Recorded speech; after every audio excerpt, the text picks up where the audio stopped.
kale yonna gy'osinzira okuba ng'otulabira tukwagala nnyo eno bagiyita there is still hope to Age Media n'emikutu emirala oluzungu gwe fiizi nga bamuwaayo bulungi genda ku tishi ate ne testimony kitundu kyaffe ekisembayo eky'olunaku olwaleero omusumba ajja kudda nga nte n'ebibuuzo byammwe bimaze okuba nga ate biwera bulungi nnyo kitundu kyaffe kino tugenda kuba nga twogera ku nnimi ezikutta akati mu makanisa waliwo omuyagambye nti omulokole yenna nga toyogera mu nnimi weetaaga deliverance bw'oba tonnasumululwa kubanga yazzayo mu bikola by'abatume bawo we twalabira nti ng'omuntu ajuziddwa bw'abatume bonna baayogera mu ki mu nnimi ne mubuuza ne baziremerako bw'obalaba buli ssaawa bagenda bazezafu kyabadde kibuuzo ekirungi ennyo nnyo ennimi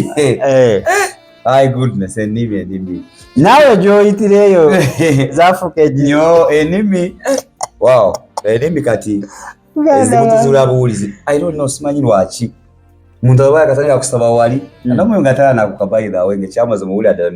ono pulezidenti atenda bakunya n'atandikirawo naye ennimi si mbi tuzikiriza era naffe tuzoogera era nange naye nga njogereko ennimi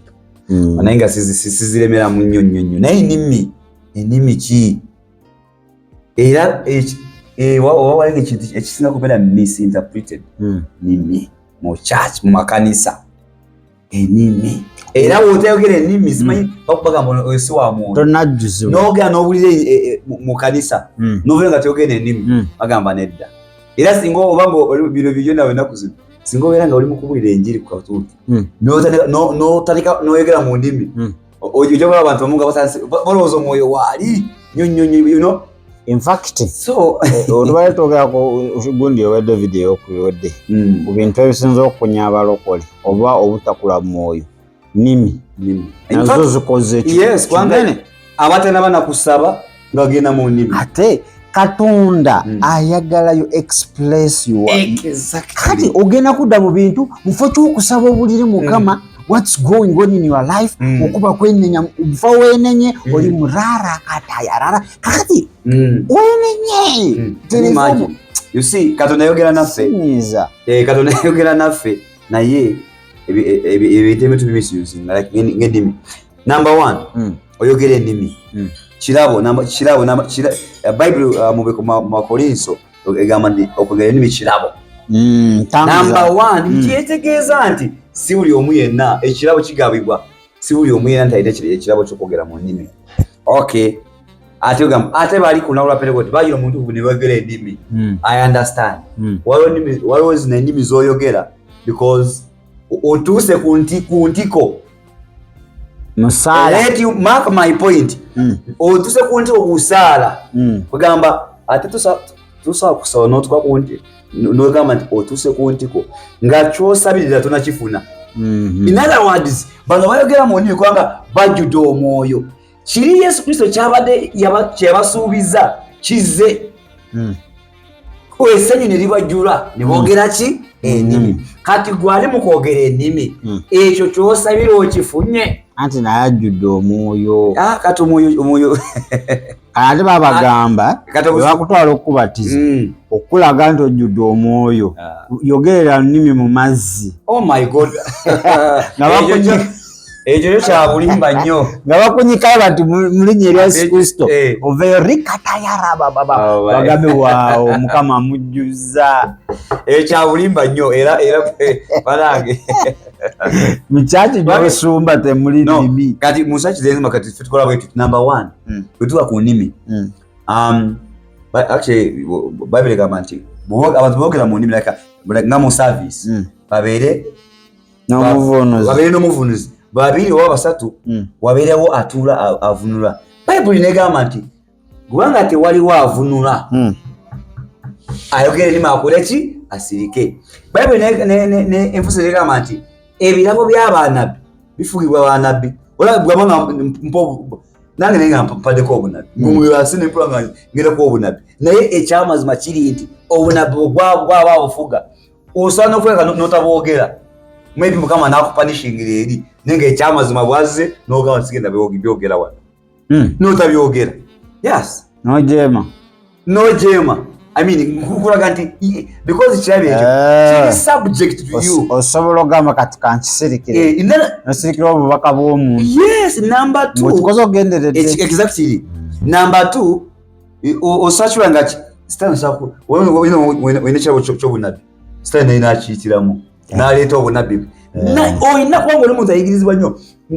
nga bwe kijja bwekyo message nga bwejja nga bwe kusenseramu ogiscrutinizinga neno Katonda yuka tekimala kanje si bya channel bijja kugwako bwe from nowhere kino kijja gyoli nga okiwulira nawe okiwulira kati mu kukyolo okwo mwina kusengejera ene message ya Katonda basi ya Katonda bambo oli mulokolo wana madala bwe nga message ya Katonda ojja kuladda nga ekwatiririra eyingirira mu kigambo kya Katonda n'ojja okola ki ogiwaayo. Era Bible negamba wabeerewo ababeera wali abeekenenya ayogedde bw'ati kino ono Katonda oba si Katonda bakibiri abakuze mu mwoyo abakuze mu kigambo kya Katonda agambe kyayogedde era ne Bible ekoze eki ekyogera bwe kiti wow kino kigambo kya Katonda obubaka balyoke gye bugenda balyoke bakole kama bakoze eki nga bwagambye. Naye era waliwo ebintu bitali mu Bible bwezengenda n'empola egamba nti ennyumba yegenda kugwa kale tekiri mu Bible. Ennyumba yegenda kugwa egenda kugwako kiwe agenda kujja agisule wansi nabbi kati bwe tebuli mu Bible kati kati buzibu muko kwanga obuwadde obu tubutegeera butya tulinda tuyinza okujja nagamba kati ennyumba y'esoko giveemu kati ennyumba ye bw'atajja n'agisuula omanyi oli yabadde mwoyo mukyamu abatayagera kujja sikuleta akavuyo. Naye ebyo nga bitidde mu nnimi so kati ennimi tuyina zikozesa in order. Yes. Kati tugeze mu church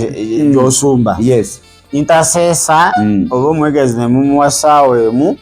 agenda kwegerera okuva ku ssaawa mpaka saa 2 service according to service. Yes. N'akwata akazindaalo ssaawa namba ali mu nnimi. Obuzu teri muntu akola ensobi y'amaanyi nga intercessor bw'atyo. Jukira bwanga oli intercessor oli leader wabali oyina kusaba ebigambo ebirulika mulyoke mubere mu mwoyo. Otherwise ojja kwanga ng'osabira America bano nga basabira omusumba osabira ogoba emizimu nga ebyo biki mulina kubeera mu mwoyo gumu kati goli mu nnimi. In fact nga muli ba intercessor osanga ekibiina nga buli omu ali waati tabitegeera yoli akulaga ali mumu. Honestly Bible yagamba nti singa wajja omuntu mumwe ajja bayita abalalu ekyana ekirungi kwekulagula ate indeed n'okulagula prophecy eri mu nnimi nti ono bw'ayogera. In fact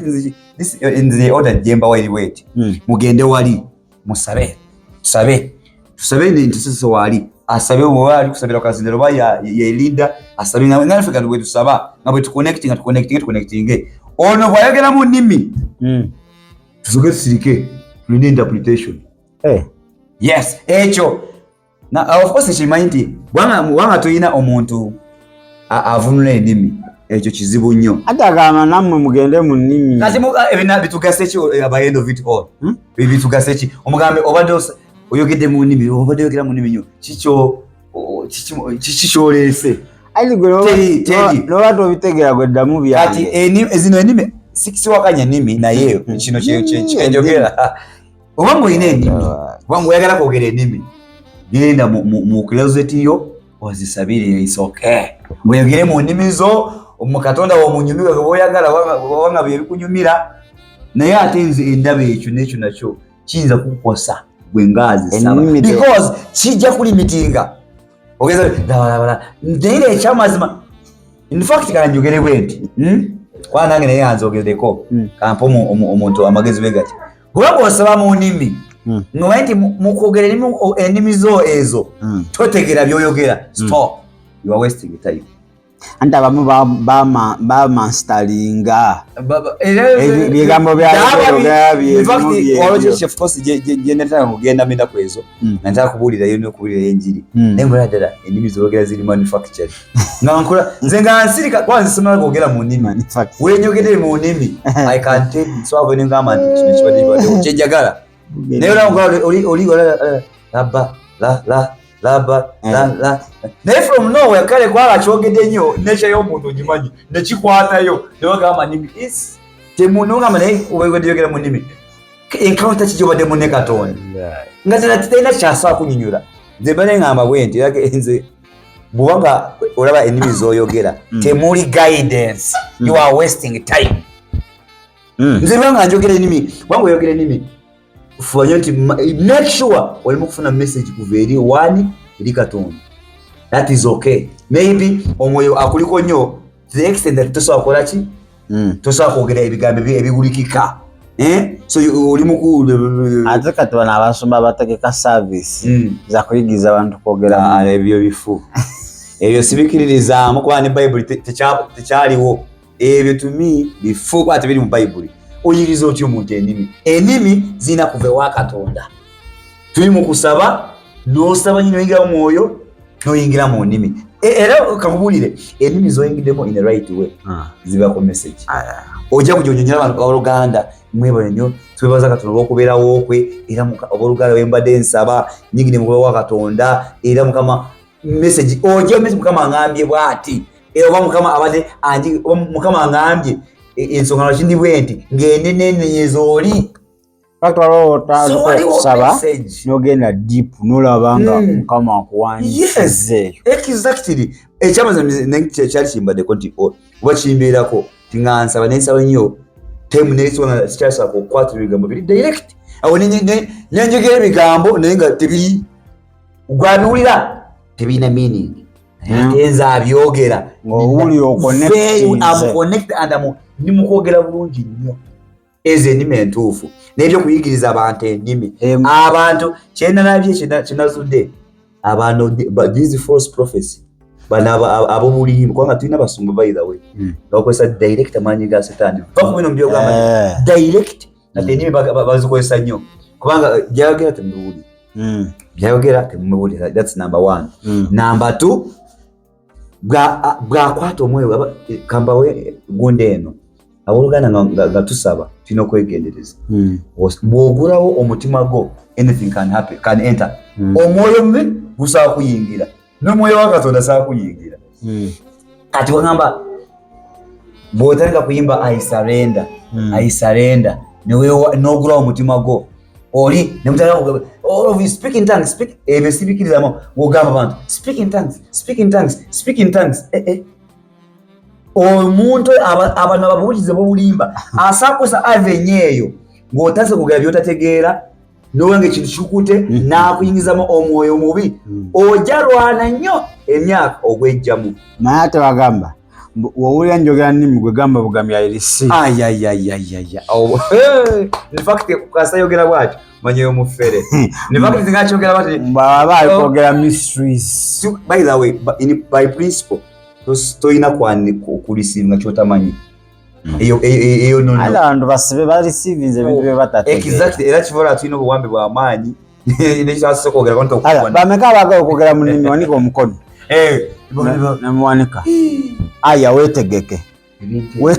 ndaba zijja zizo manya agenda kusigamu ebyoyo bijja ojja lwana nazo zigenda kugwako zizo yogera ra mpulira kubanga ennimi ezo yagamba abantu ennimi zebagamba nti gundi n'abasamize bazoogera ate waliwo omu yali agamba nti yagendako mu nsabo omusamize bwe yatuukamu onnimi yali musamize ali smart n'akasuka penso newandiika ebigambo mu nnimi byatatege omusamize n'abisoma naye omusamize bwe yabisoma kye yasoma nga it's exactly oliki ekyo ekimuleese kati kugamba nti ennimi tonalaba in fact bwetuuka ku nnimi tulina kwegendereza nnyo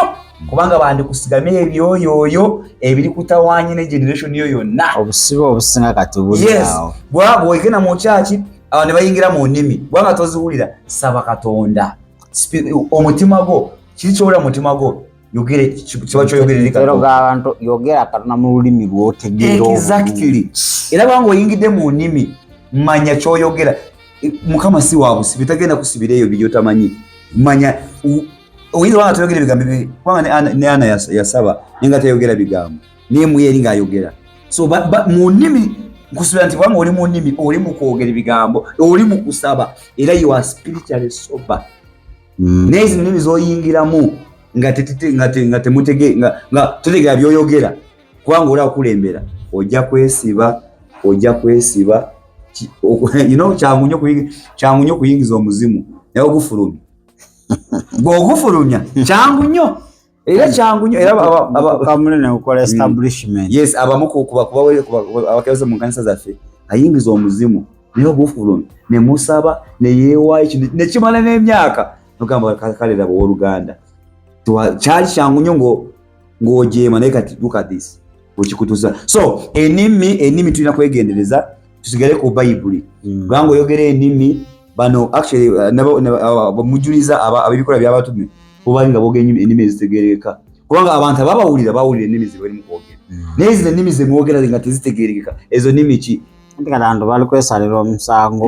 balina ensogera mu nnimi abantu bagamba nti simanyi sinabakujjuzibwa netaga deliverance Yesu yagamba nti olw'ebibala byabwe kwe tunaabalabira bibala byo ennimi si bibala bye twagala okulaba bulamu bw'obeeramu olina Katonda alabikako amaka go mukyala wakwogerako ki omwami wakwogerako ki abaana bo bakwogerako ki mu Korinto gy'obeera mu bakwogerako ki oyo era omulwadde ku neighborhood akwogerako ki ebibala by'obulamu bwo ebyo ebitegeeza obukristaayo bwo si nnimi not even one time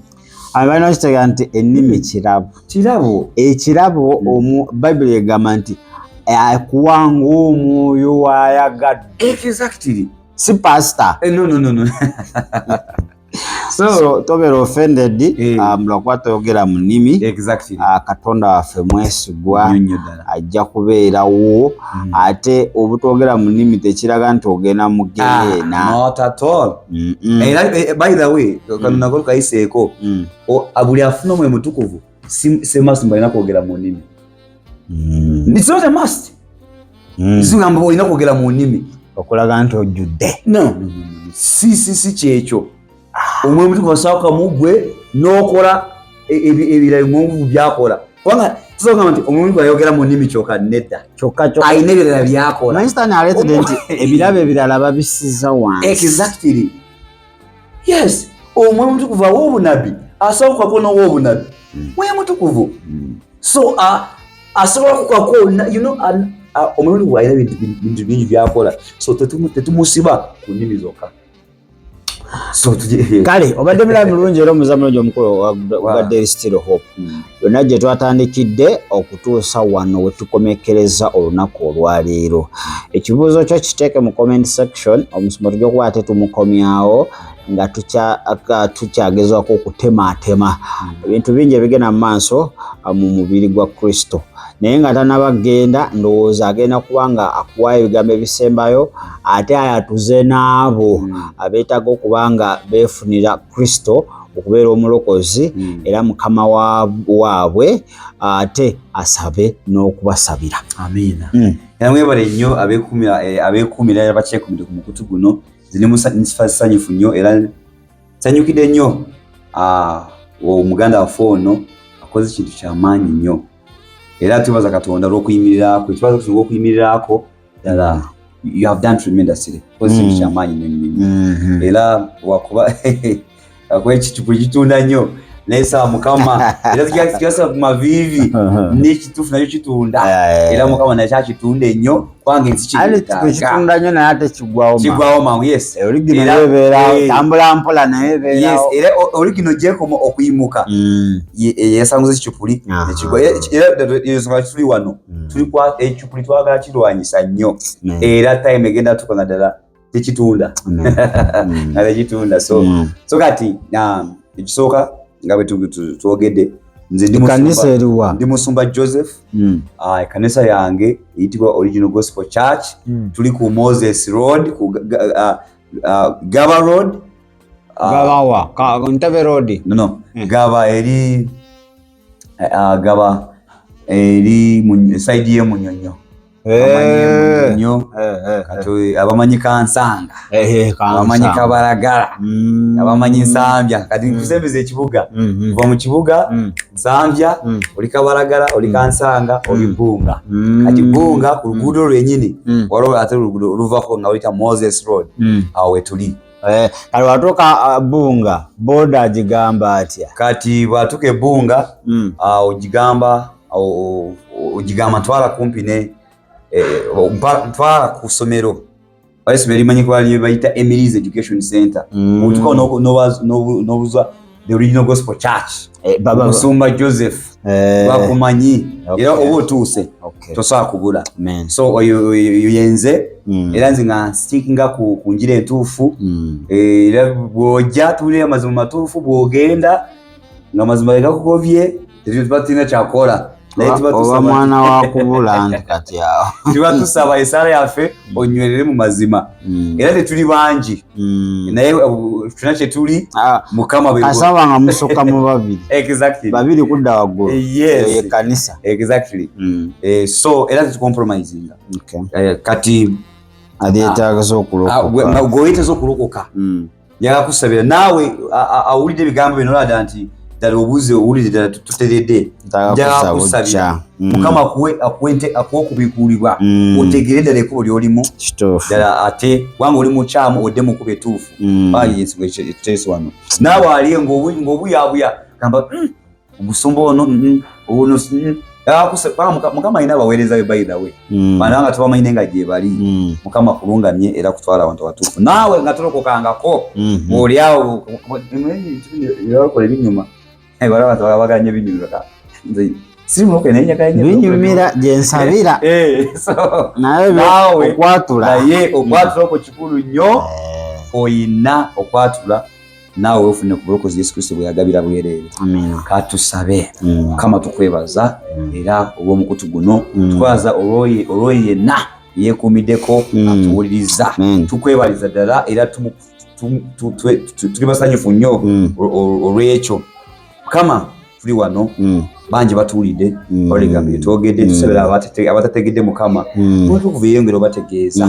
era Mukama Yesu Kristo sabira oyo Mukama aliyo Mukama ng'abuzaabuzibwa nga ddala Mukama awulira talina tamanyi gyakulaga. Mukama leka emmeeme yo Mukama Yesu Kristo omutima gwe tugukwasa Mukama muwe okubiikulibwa leka ekitangaala ky'ayi Katonda kimwakire era omulage ekkubo ettuufu atambulire omwo era agende naye ayambe abalala. Taata Mukama Yesu Kristo n'enzira kwoyo Katonda weye Mukama Yesu Kristo nga temanyi talukangako abadde bitwalanga byakusaaga kubanga bwalabye ebyofere bingi n'alowooza nti boliawo byonna byabufere naye nga si bwe kiri. Mukama essaawa eno njagamu ayi Katonda omutima gwe ayi Katonda mukyalire mutegeeze kuba etuufu. Taata kitangaala kyo kimwakire wanaabeera nga agambe nti naye nga simanyika Yesu Kristo naye nga simanyi Katonda naye bwe nagenda ku mukutu bwe guti awo we natandikira obulamu. Mukama kikole webali Yesu. Taata naawe bona Mukama bali mu mbeera za njawulo ayi Katonda saba Mwoyo Mutukuvu taata bakyalira balwadde balina embeera za njawulo amabanja biki bye bataawaanya. Mwoyo Mutukuvu bakyalire ayi Katonda ayingire mu nsonga zaabwe asobole okubayamba. Ya Mukama Yesu Kristo. Kati oyo ayagala kulokoka yagala oddemu ebigambo bwe biti ayagala kwatula totya onawooli wanga oli awali noyizi osana obyatula mu mutima gwo Katonda ajja kubiwulira. Gamba nti ayi Yesu mpulira ekigambo kyo era nkikiriza era nkyagadde njagala kumanya ennyo saasira onsonyiwe ebyo byonna bye nakola bye nzijukira n'ebyo neerabira Mukama nsaasira ekikolemo kyonna ekyango kibadde kingoberera olw'ebibi Mukama leka omusaayi gwo ukinaaze ukizigyeko nzikiriza Mukama onyingize mu famire yo mbeere ekitundu ku kanisa yo ku baana bo era ompa amaanyi ag'omwoyo mutukuvu sobole okuwangula buli dayimoni yonna mbeerewo mu bulamu bw'omwana wo w'obulenzi oba obuwala lw'ekitiibwa ky'erinnya lyo mu linnya lya Mukama waffe Yesu Kristo nsabye amiina. Kale tetugenda kubanga ate tusukkawo wano byonna gye twatandikidde okutuuka olunaku olwayo ekitundu kyakuna omusumba katumuleke ate akwate olugendo ategguke okuva ejjinja wuuyo Kampala ndowooza olaba okwagala kwa Katonda ewali omuntu gw'ogamba Jamil obeera nti yowala no enjiri tunogibuulira wonna oba kusindise Kalamojja tubuulirawo kawobeera tulina obuulira wonna kalikedde kabaddewo kubanga akusikira ekifaananyi mugera Jamil n'entula musudi okubanga ate nkutwaliza mu nsonga zino Musumba Joseph abaddewo kubanga alambulula ebintu bino tugera kubanga tumukomyawo mu kitundu ekyokutaano tutandikira ebibuuzo bye byonna biteekawo mu comment section tujja kubanga ate wadda watandikira tubagaliza olunaku olulungi mubeere bulungi ate era mulaba.